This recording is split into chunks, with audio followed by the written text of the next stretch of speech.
This is a poem. It's about love, rocks and mountains, and men and women. And that's because of a quote that I thought of by Jane Austen in Pride and Prejudice that says, "What are men to rocks and mountains?" And I wrote it after a wedding that I went to 2 years ago this month. It's called On Weddings, Etc. And there's one F-bomb, but it's in the beginning and it'll be over soon. So see what you make of it. She went and got herself married, and the priest fucked it up.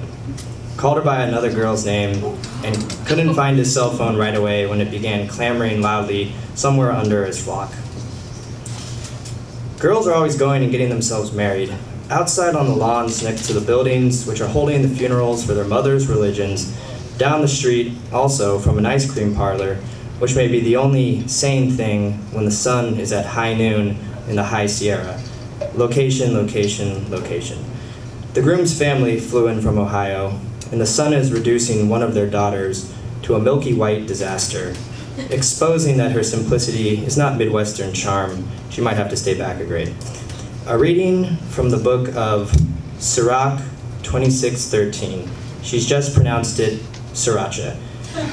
She's suffering from multiculturalism. Her uncle just had a flashback to his breakfast burrito. He doesn't think today's math adds up. X chromosome plus X chromosome plus nuclear codes equals hashtag POTUS.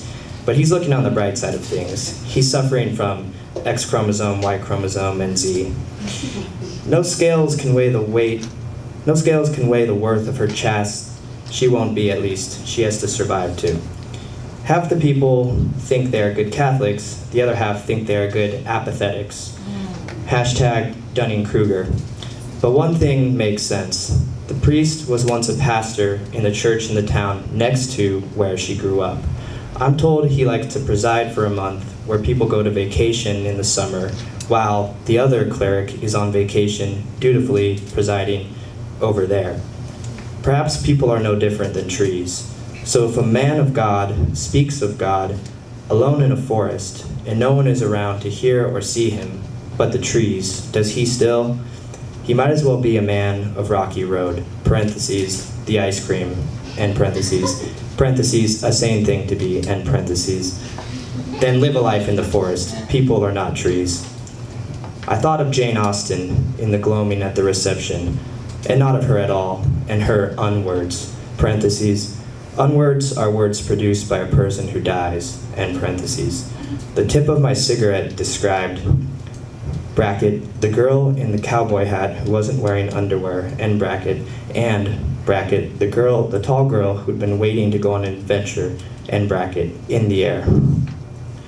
I'll always love you, she said, and she never stopped walking out into the sea.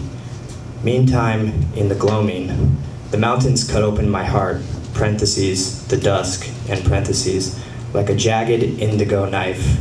Great torrents of my red-hot blood burst into the sky, dripped from nebulas like an intergalactic abortion, rushed down the mountainsides, cooled at last, deep dark purple, still lakes. I died thinking of Jane Austen, and not of her at all, but some other unwords.